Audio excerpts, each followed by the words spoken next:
Hi all, welcome. I'm going to give folks one more minute to join, and then we will get started.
Hey,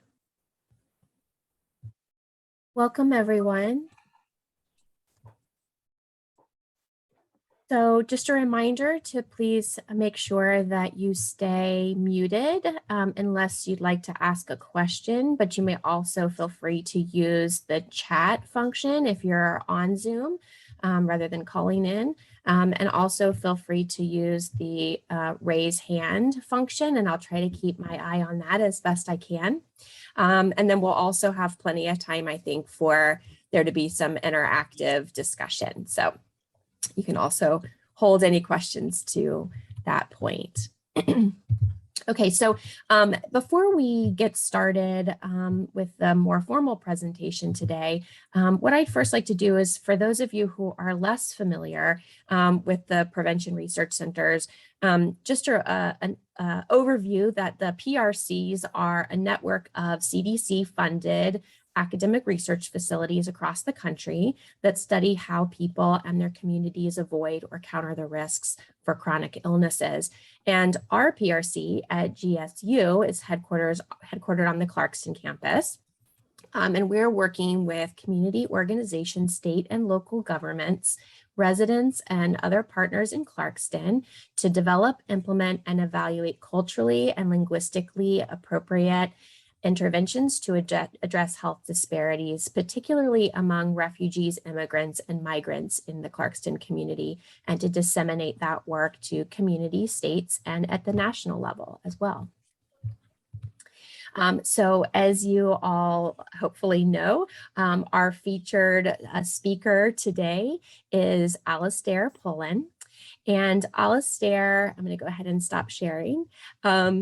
Alastair is, we're lucky to have him today. He's originally from New York City. He's currently the principal of the International Community School. Some of you may be quite familiar with ICS and others of you maybe less so. We'll learn more about it today.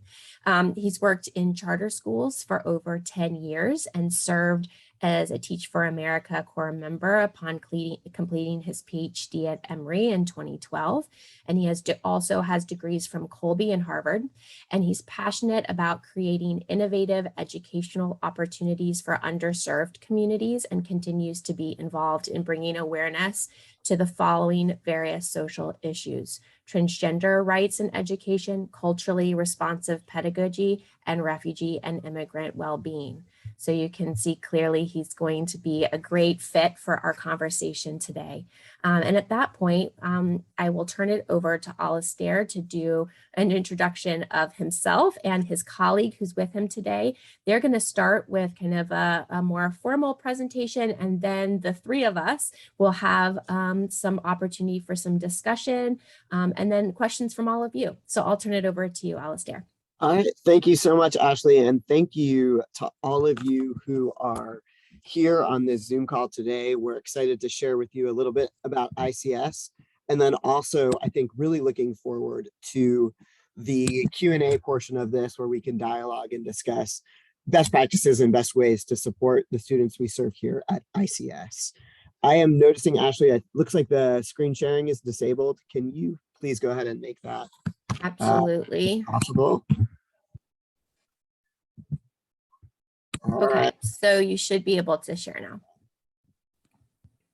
here we go. Give me 1 second here.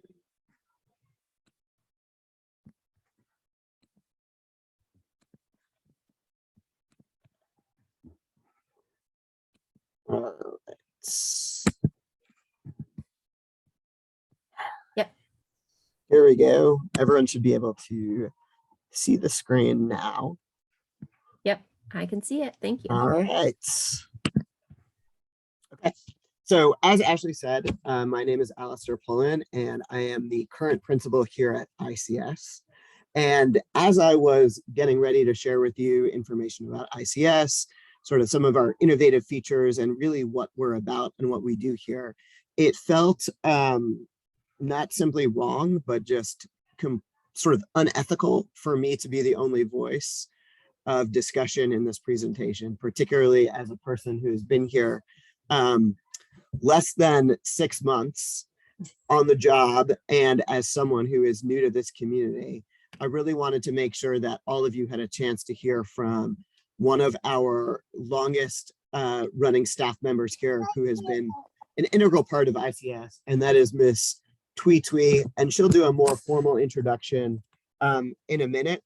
But I'll share some information about ICS, but Htwe is really going to share her story with all of you, and I want you all to please take that as equal importance, if not more, than anything I'm about to share with you today. So I have a feeling that most of you at least have heard of ICS and know a little bit about what we're about. But just to give all of you some background, we were founded in 2002 and remain the longest running charter school in DeKalb County. And while 2002, and we can say we have that title as the longest or oldest charter school in DeKalb County, as all of you know, is really we're still in the beginning, we're still in the infancy stages as an institution or organization is concerned. We've been around for about 20 years, but continue to serve our mission and have a lot of growing to do as well. So currently we serve about 450 students and represent students and faculty from 30 nationalities who speak over 20 different languages. So one of the beautiful things about ICS is when you walk in the building, you immediately walk into that multicultural atmosphere where you hear different languages, you see people celebrating different religions, and that diversity is really a cornerstone of what we're about. All right, so our mission. So I have, and I'm going to be quite frank here, I've worked at places where we have a mission and a vision, and sometimes people know what it is, sometimes they don't. But here, one of the things that I think has been really, really important to ICS is not only a consistent mission and vision, but something that we really adhere to. And this here guides all of the work we do, all of the programs that we put in place, and all of the values that we impart on both our students and on our staff. So I just want to go ahead and give this mission the credit that it deserves, because it really does guide all of our work and our focus on educating refugee and immigrant children in conjunction with children from the local neighborhood. And of course, our vision as well. This also guides the work we do. We are committed to creating a supportive community of students, staff, and parents where we learn from one another and celebrate that diversity among us. And this is critical too, because for us, the different languages that make up ICS, the different cultures, right? That is not something we see as a challenge to overcome, but it's something that we see as a strength of our community and something that makes us stronger and makes us better. And so the idea that diversity and our differences are an asset and not a challenge is really central to the work we do. Now, I'm going to share with you all, or we're going to share with you all, a brief introductory video, just so you can get a sense of ICS. In fact, I was talking to parents the other day of incoming kindergartners, and I was saying, we can give you a presentation, we can give you all of our data, we can talk about all that. But when you're looking for a school for your child, really it's about what you see in the halls, what you see going on in the classrooms. And of course, because of COVID, we have been limited in what we can share. But I do believe that this snapshot will give you a sense of who we are and what our school actually looks like. So with that, hopefully, okay. Is the volume coming through? Volume good.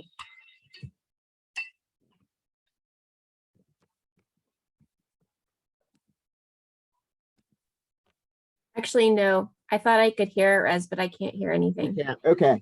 Let me Have go. when you screen share, I think you have to make sure that you share The sound. audio. Okay. Let me go ahead and we'll get that up and going. Yep. Here we go. Share sound. Yeah. All right. We'll try that again. Program and the other innovative features.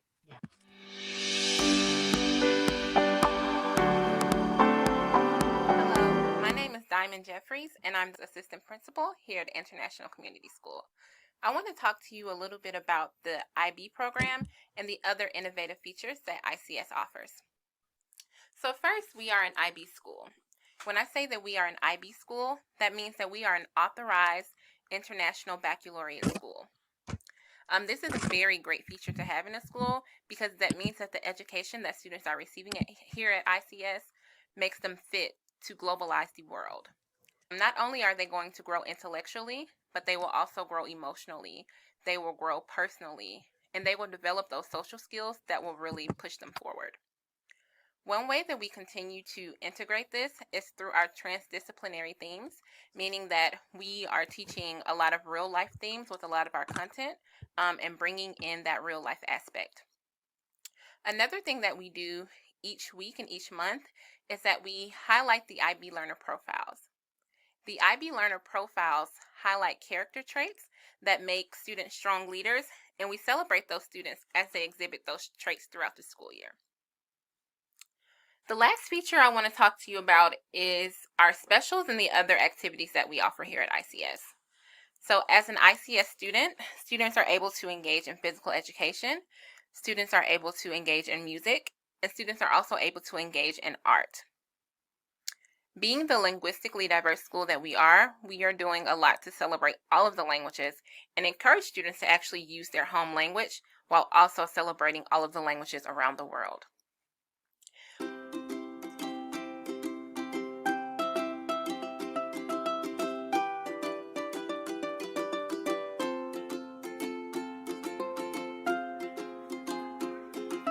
I'm Ms. Crosby and welcome to kindergarten at ICS. So in the kindergarten classroom, the important part is our reading area. So one of our goals of kindergarten is to learn how to read. So this is the most important part of the classroom. It's the most welcoming, and it's the part where I always like to show off. Also, important things about a kindergarten classroom: manipulatives are always out. It looks fun. It's exciting. It's important that kids have the ability to go and grab what they need. They know where everything is located inside the classroom. Another important feature of a kindergarten classroom is the ability to see color. It's important that kids feel lively and happy when they're learning. So the learning environment is really important. So whenever you look inside any of the kindergarten classrooms, you will see a lot of visuals, a lot of pictures, a lot of colors, and it's exciting. We want our kids to feel welcome and excited to learn at ICS. Another important tool in our classroom is going to be our morning walk. This is where the kids come in. They learn how to count to 100. They learn their months of the year.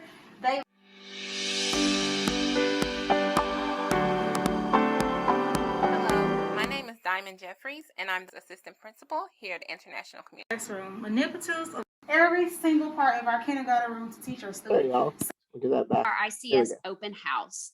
I am Charlotte Flores, Director of Community and Culture. And I am Htwe, Family Engagement Coordinator.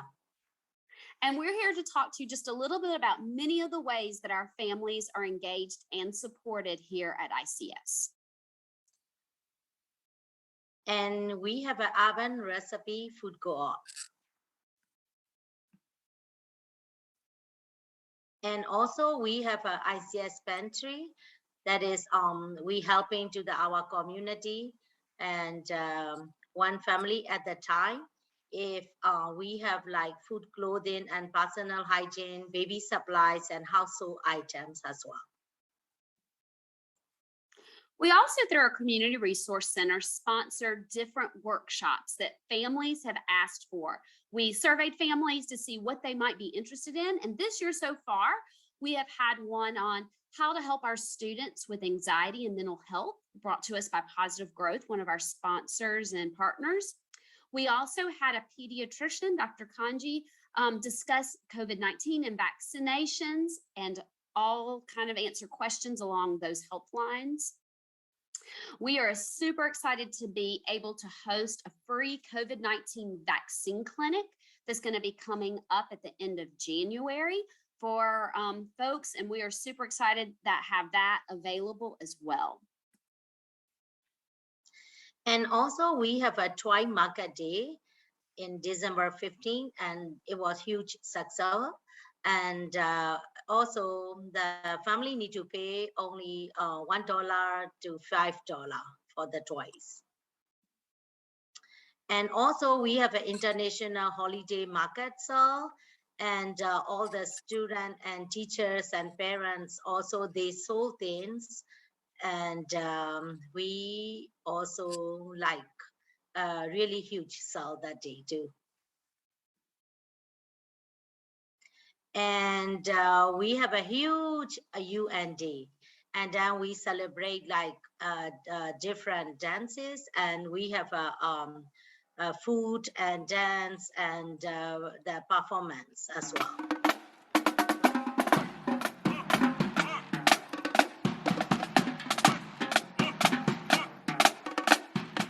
We also look at things a little differently here at ICS, in that we want to make sure all voices are heard and that all voices are equally represented.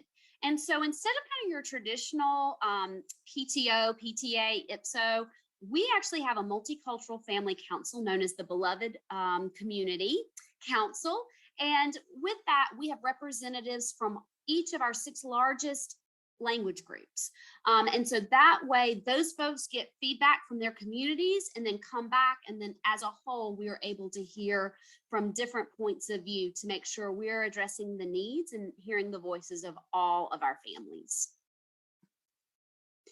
Because we do have all of these families and different cultures and languages represented, we are so fortunate to have all of these on-site translators. These are all staff that are with us. They have multiple roles. Some of them are teachers, some of them are teacher assistants, some of them are in the Community Resource Center.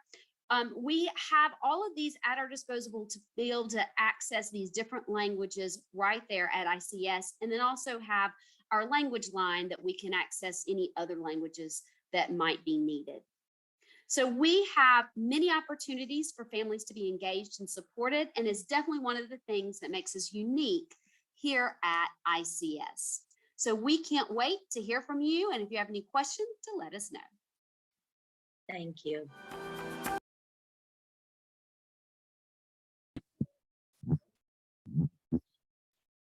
All right, so that hopefully gives you just a brief overview of ICS.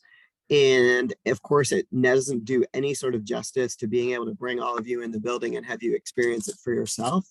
And at the same time, while as much as I can describe or my colleagues can describe some of the innovative features and the programs that we have here, one of the things that is paramount to our model and to our belief system is that stories matter.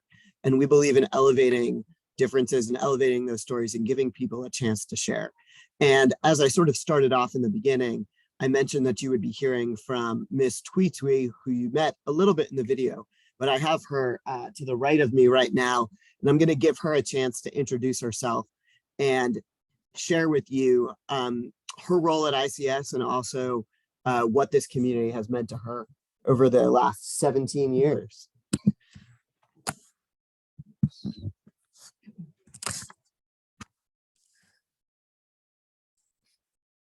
Hi everyone. My name is Htwe Htwe, first name, last name same, and I am originally from Burma.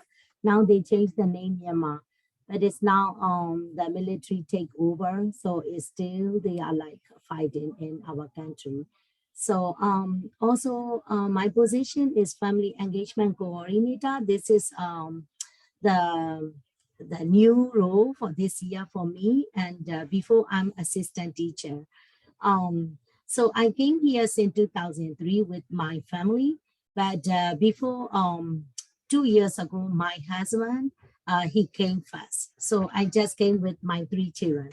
So ICS is just like my second home. I always say, like, is I trust and then I save here. And then I learn my English as well.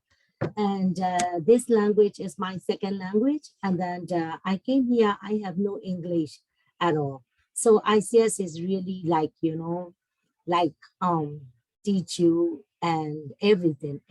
So this is just like my home. So also not only that, all our other assistants also, if they are from different country, and then we always talk about our culture and we share our food, and even though we talk to the kids, like it's not only the education part, but also we also teach how to respect, how to they are behave. It's just like a back home.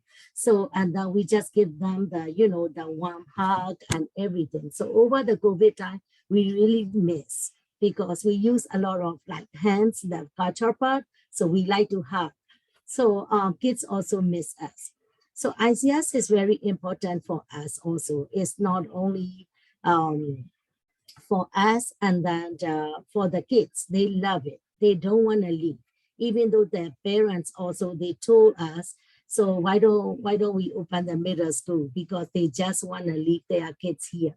So they don't want to leave from ICS because they trust us. And then they say that their kids is very happy at ICS.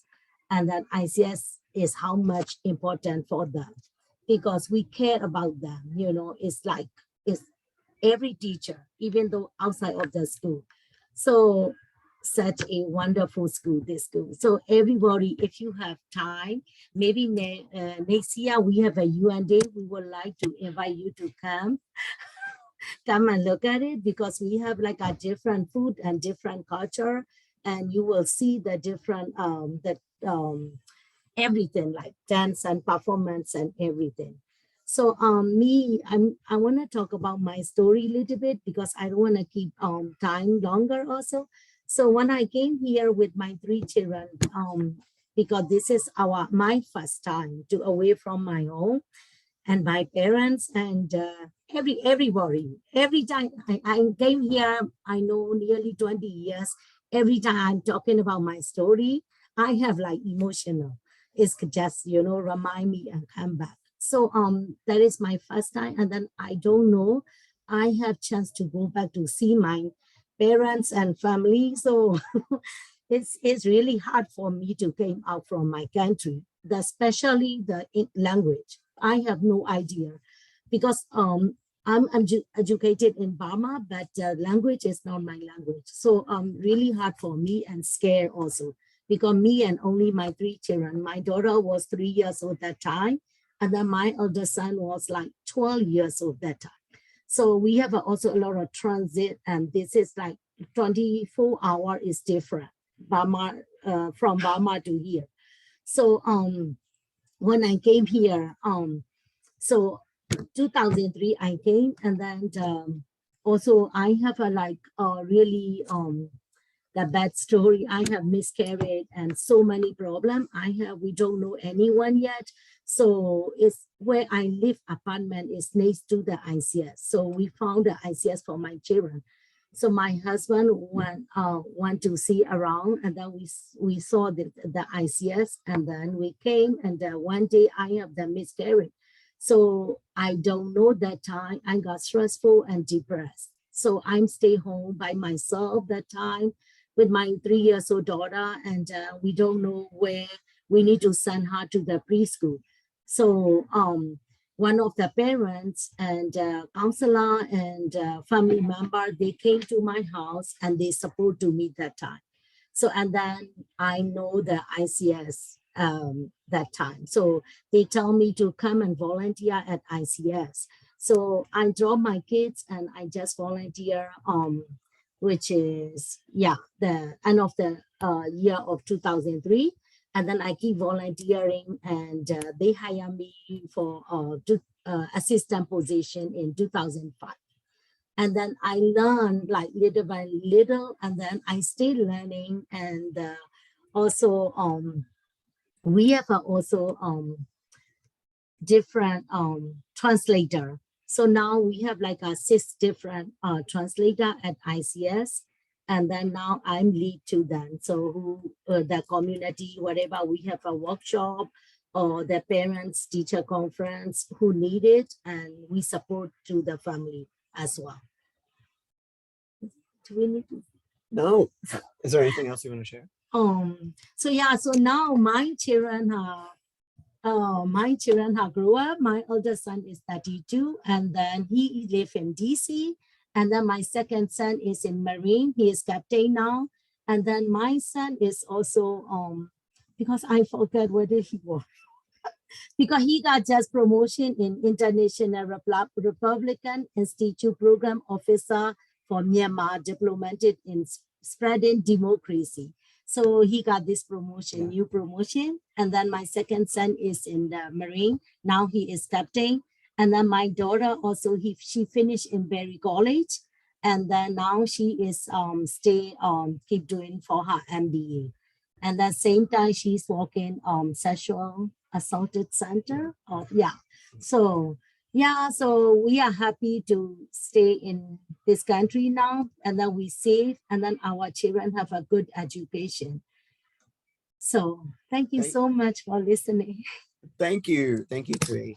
And Htwe, often when she shares her story, I think sort of, and I'm going to embarrass you for a minute, but that's my job. But I think undersells her impact. And Htwe's impact at ICS has really affected multiple generations of students and families here, and has been central to the work. So no matter what we tell you about our programs or anything else, Htwe's words are the most powerful I think you'll hear today.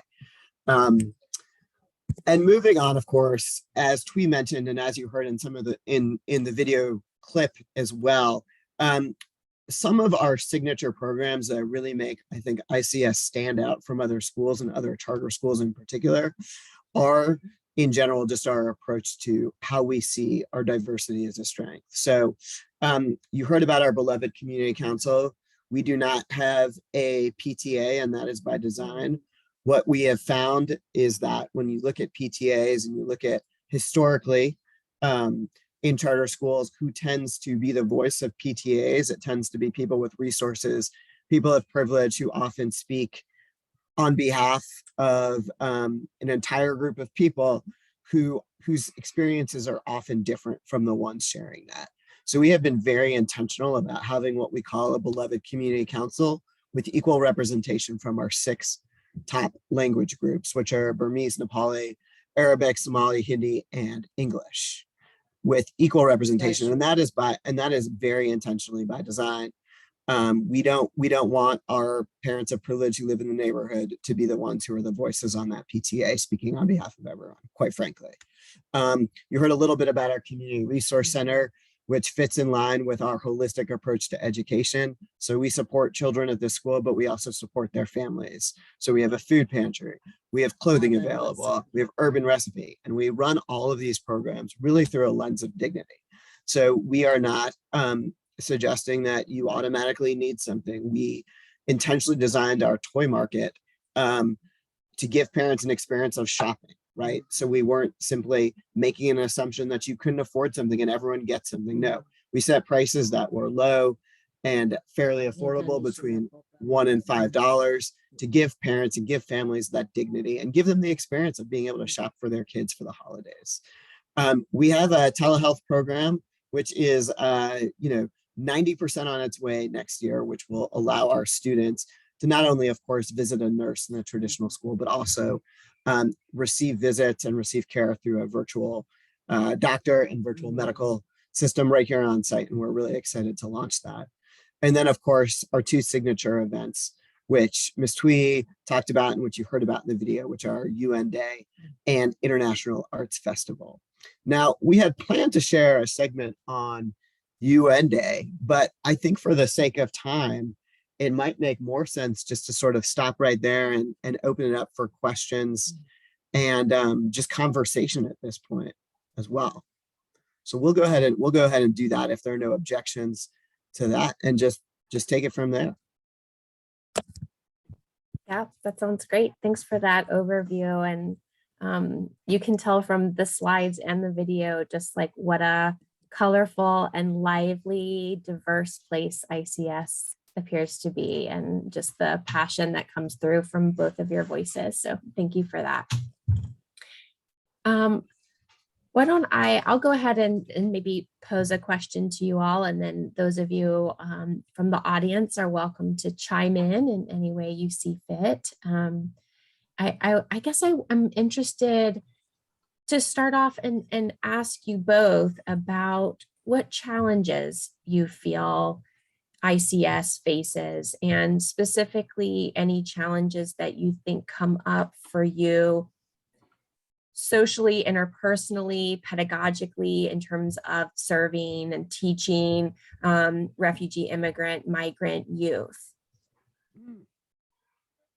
That's a great question. I think as much as we talk about our diversity as being the center point of who we are and what we stand for, I think one of the challenges is just being honest with ourselves too, that we want to be culturally responsive. We want to incorporate all religious traditions and not assume that the sort of, the standard of the white Christian male vantage point is universal, but we fall into that too. So I'll give you a perfect example. This morning, we had someone on site who was coming for an interview, and she had mentioned that she was fasting for Ramadan, and I said, oh, while you wait, can I get you a bottle of water? Right? Perfect example of even me who's doing this work and trying to live it, of trying to be mindful. But it's just, there's certain norms that are so insidious, right? Such as offering someone water and realizing that, you know what, that comes from my place of a privileged perspective. So as a leader of an institution, if I'm falling into that just 2 hours ago, I think that that's a challenge, is constantly being reflective and being honest with ourselves about where we fall short. Yeah, what do you I know you can. I know. See, what 8 or 10 p.m. Yeah. Any challenges you see though? What are the hardest things about working here at ICS or doing the work we do? Yeah, what's hard? I mean, now I'm in the leadership team, so for me, it's like every day is I'm learning a lot, but challenging is also the part of it. The program. Yeah. And I think that points to also, as much as we want something, right, we're still a product of a system we're trying to dismantle. So kind of related to that, you mentioned just being cognizant of those things is an important first step to take, right? I wonder kind of what are some other things that you think, some other strategies for managing that, addressing that, whether those be strategies that you take, that the school takes, or that maybe things that need to change more at a systems level. So I guess my question is so what do we do about that? Yeah, I think for us as the practitioners on the ground, right, we build in things like reflection into everything we do with students, everything we do with faculty. Every time we give feedback, it's a two-way conversation. So it's, here's what I saw, let's discuss these strengths, let's discuss these concerns, but also giving our staff and our students a voice to say, hey, here's what we saw, here are some concerns that I have. And I think that reflection piece is just so integrated into everything we do here that it's a concrete step that we take, because we know that we're all part of a system we're trying to dismantle. And that equity lens is really, really important too to the work we do. So it touches everything from curriculum instruction in terms of whose voices are the ones that we're lifting up, right? Are we giving our children a chance to highlight and lift up their own experiences in their different languages and not simply assume that, you know, our goal isn't assimilation here. And being really, really strategic and cognizant at every sort of practical moment possible, from the work we do with kids to the work we do with our teachers, to the interview questions we ask when we're looking to hire people, and making sure that we have a culture of humility as well, where we're checking ourselves. And, you know, we could probably talk about other ways that what that looks like on the ground. But it's really it's something we try to embed, and it's not a standalone program. It's really embedded in everything we do. Yeah, and it certainly seems that, you know, having the way that the beloved community council is structured is an important example of what you just described, that all voices are being, or that there's an attempt to make sure as much as possible that the voices are diverse in many ways. Yeah. I'm wondering if there are, you know, things that either of you see as needing to be addressed or changed at a higher level, across schools, across states, at the national level. What are some things that you think could be put in place in our educational systems outside of ICS to address, you know, educating populations that are so diverse? Take it. Okay. I think, you know, and I want to give Htwe a chance to share here too, but she's giving me that look like, don't put me on the spot. No, but I think that's a huge challenge, right? We are working to change a system that we are all implicated in.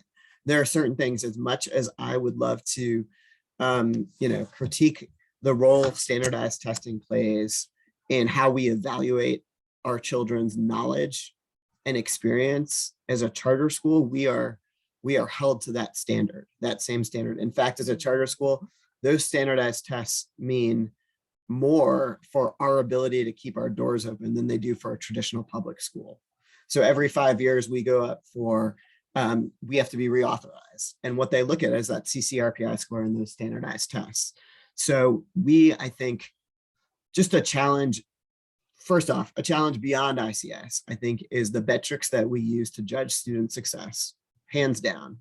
Things from that to teacher compensation, teacher pay, the respect of the profession in general. I think we ask, and we try not to, but we ask our teachers to do a tremendous amount of work, especially when we're embracing and putting in place a holistic model. We're asking them not just to instruct students in Georgia standards, but we're asking them to also be another parent, be another family member to the families and parents we serve. And that is incredibly taxing. I have 3 of my own children at home, and I'm exhausted from being a parent to them. And many of our teachers are in a similar boat, and then have 24, 25 children in their classroom who they are also parents to. And I think there's just a lot that's called upon teachers at all levels, nationally, in Georgia, and beyond ICS. And then on top of that, you know, we have our own feelings and thoughts about the metrics we use to evaluate our success. And at the same time, that's not, no matter what we think of Georgia milestones, which are happening in a week and a half, that's the metric that's being used to measure our progress and our success. You want to add anything? No.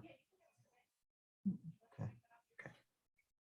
Yeah, no, that all makes perfect sense. Yeah, those assessment metrics and teacher compensation seem to be definitely national issues that need to be addressed at a much higher level outside of individual schools. Yeah. I wonder if, because our Prevention Research Center is in a school of public health, so of course, like I have to bring health into the conversation. And notice in your presentation, you mentioned the telehealth program. I noticed you're highlighting of the clothing available, the food pantry, and just wonder if we could together kind of link health with education a little bit and hear from both of you in terms of how you think or how you see kind of social determinants of health showing up in your day-to-day work, how you see health and educational experiences and educational outcomes as being linked together, and maybe how ICS is trying to kind of address that head on, because it certainly seems like that's a big part of some of your work. Yeah, and I think that I'm glad you mentioned that too, because I think the piece we haven't really talked about is the socioeconomic component too. So what we have found, what we see day to day, we see it in our data, we see it in our interactions with kids, is that if a child comes to school and is wearing the same clothes that they've worn all week, has not had breakfast, has not eaten, and it's almost become, I think, a little bit cliche to talk about, the student who hasn't eaten, but it's really important in the sense that that student cannot do what is expected of them in the classroom to the level that they could had they had the nutrition and resources prior. And we can talk about the data to support that, but I think really it's the anecdotal observations and data too that are equally important as we talk about that. I can think of several students who come in, and we don't make a big deal about it, but we just say, did you have breakfast this morning? Come, let's get some breakfast. And that really comes from knowing our students and having relationships with families. And that's really how I think that Community Resource Center started as well, right? They need a shoes, they need a uniform, everything, if we see it, we just put it for them. Even though the oven recipe also, we just call to the parents to come and just, it's not only got a food, just come and just like a community part, more like we just want them to be more involved. So they need to come to the school, and then they just sorting the food, and they just, like helping each other. So talking, and we want them to see it. So they always came. So we have like a second, we go every Wednesday. Yeah, the oven recipe, they came and we share. So they're very happy though. Yeah. And we've had, I think too, I'm glad you brought that up, because we've had conversations about, uniform, right? And so we don't punish students when they're out of uniform. We just say, oh, hey, what happened? You need some pants, and we get it. We give them pants, and we do it in a way that really works, I think, to create a much more equal playing field. And it's nothing punitive if you don't have it, but it's a way of us being able to provide resources to students across the board and create a certain level of an even playing field within the building. Yeah, that makes sense. Yeah, I see Dawood, your hand is up. If you want to go ahead. Yeah, hi Ashley. Hi. Thank you very much, Alistair and Htwe, for the great presentation about your wonderful school. I had a question. I assume that you're only running primary years of IB program at ICS, and you don't do the middle year program or the diploma program. So I was wondering if you guys have ever done a follow-up of your students where they ended up after high school, or how they're doing after they go from your program. I'm originally from Afghanistan, and I ran an ECD program, I was running an ECD program, Early Childhood Development Program. And our curriculum was also IB. So we were the only program in Afghanistan implementing IB for primary years. And that's why I became very interested in your presentation. So I wonder how your students do after they graduate from your program. Thank you. Yeah, thank you for that question. That's a great question. And in fact, something that I started asking about when I first started at ICS as well. And right now, we don't have any consistent, or I'd say official or formal data on what our students are doing and where they are, other than, we have alums who come back and visit, and people have kept in touch, but we're looking to actually formalize some of that data to answer just the question that you pose, which is, we believe in what we're doing for students for elementary school, but at the end of the day, what happens to them when they're adults, what happens to them in middle school, and what happens to them in high school is also a reflection of whether or not we're doing what we set out to do and how well we're doing it. We are looking at expanding at some point. It's a constant conversation with our board, but we're hoping to have a middle school component and then an MYP program with that. I don't want to put a time frame on it, but sooner rather than later in the near future. And then we've also talked about also going down, right, and adding pre-K at some point. But I think to answer your question too about where our students go, they go to a variety of schools, particularly when it comes to middle school. We have some kids go to Fuji's, we have some kids go to Druid Hills, go to Tucker, and then of course Clarkston High School, Freedom Middle, yep, and then other charters. But we don't feed particularly into one school as well, just by nature of our charter and being open to all students who are zoned for DeKalb County. Okay, thank you. Thanks, Dawood. Any other questions from our audience members?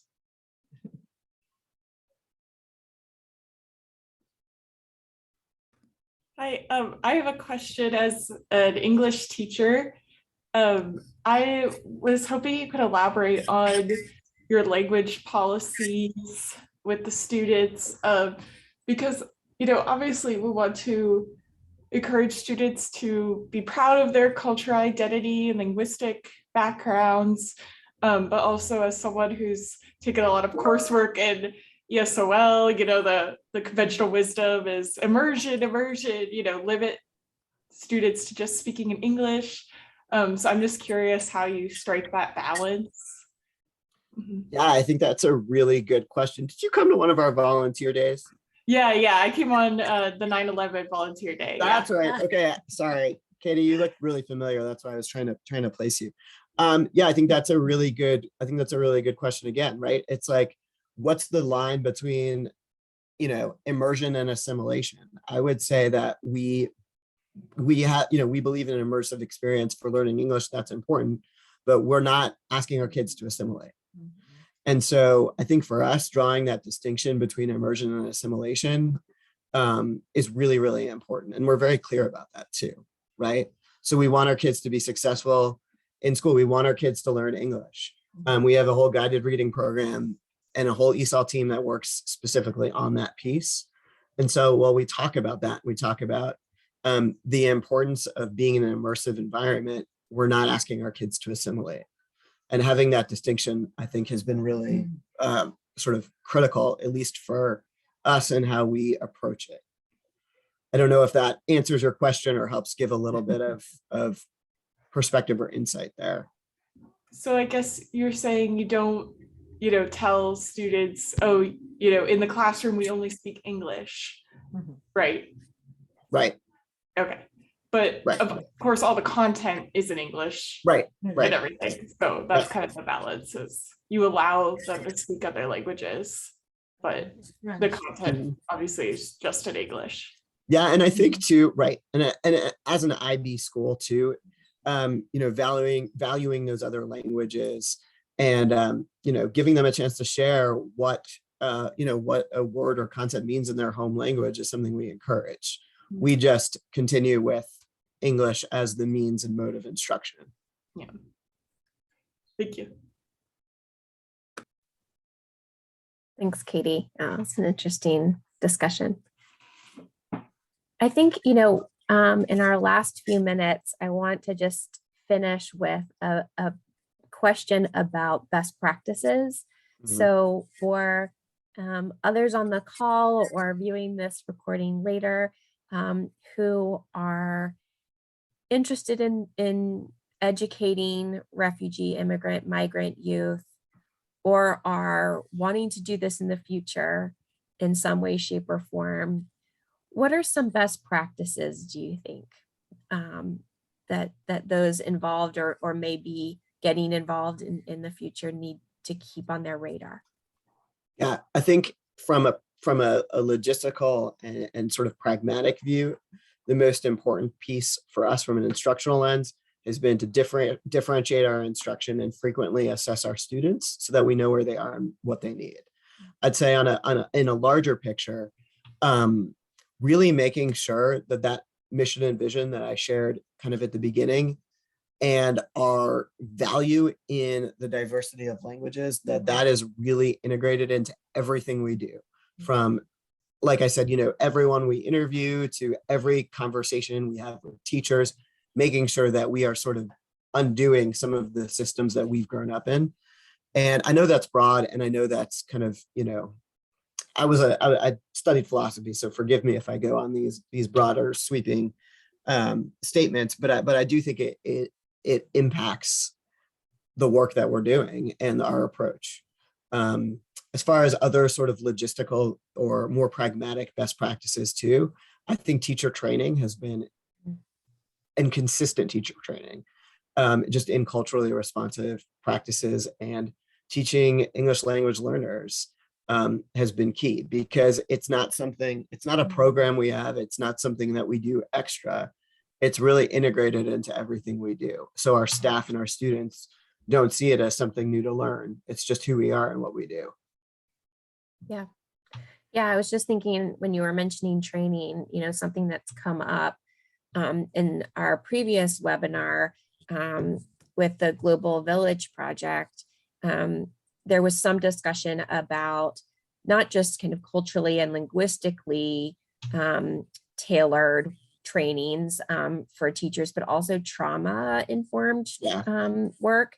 And just wanted to ask, to what extent that's been part of your practice at ICS or trainings, and whether you feel, and maybe first, whether you feel that is an important component in teacher and staff training, and kind of how that plays out at ICS.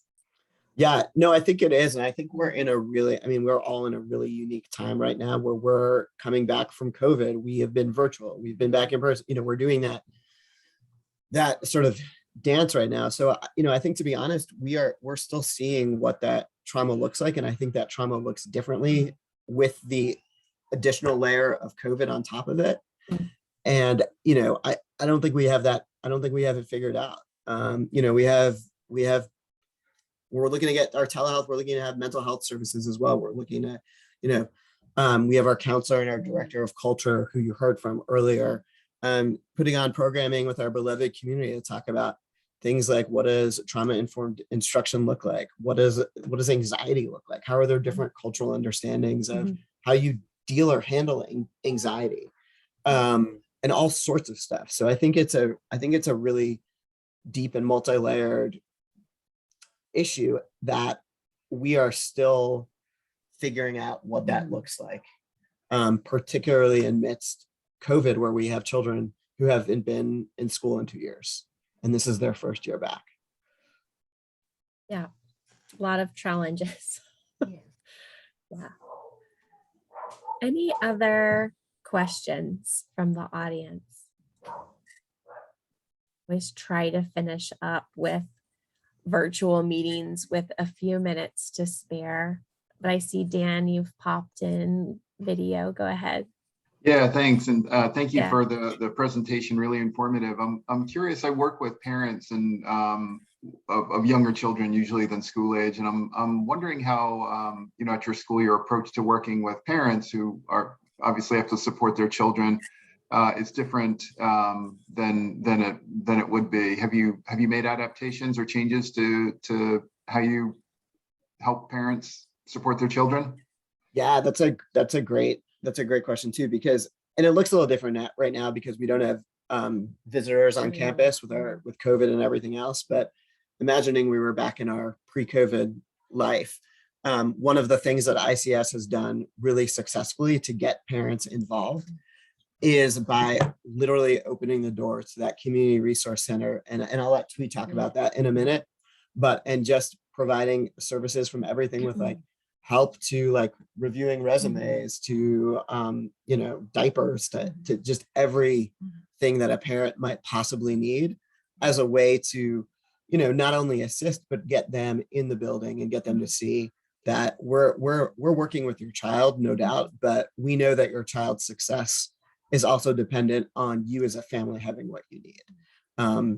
Yeah, I'm talking a lot. Htwe, you want to talk about a little more about CRC and some of the services? Yeah, we have like a food pantry, and then also the hygiene and other like baby pantries also. So who really need it, and they communicate with, we have a lot of translator now. So we just also connect with the translator, and then they just make an appointment and they come and then pick up. We don't like, so they just, it's kind of, we just set up for them and then what they really needed, and then we support them. It's also not only that we have also workshop with the translator also we provide, and parents teacher conference as well. And also we have a meeting, we just have a breakout room with the translator, and then we do helping to the parents, like each the translator with their families and communities.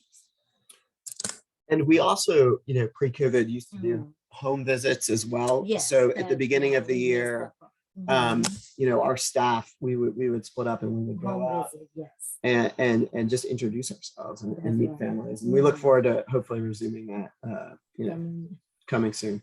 Yeah, it's great. Thank you. Great work. Thank you. Yeah. All right, so we are at the top of the hour. That went by quickly. It was so great to have both of you and to hear about all the amazing work that you are doing at ICS for many different types of families from all over our community. So thank you for that, and appreciate your time today. Thank you all. I will just very briefly remind folks, let me go back to my last slide. Our next brown bag is May 5th, and we have 2 Clarkston public school teachers who will be joining us, Adam Nykamp and Amy Jarrett, who has since left the public school system recently, but will be sharing her experience. So please register online for that and join us for May 5th brown bag. Here is our website, so please feel free to go to the website for the recording of this event. Feel free to email me with any questions, concerns, any feedback that you have, and please go ahead and email us also if you'd like to be on our listserv. So appreciate everyone joining today, and thank you especially to Alastair and Htwe Htwe for your time. And look forward to seeing all of you hopefully on May 5th, if not before. Thank you so much. Thank you all. Thank you Thank you all. again. Thank Take you. care.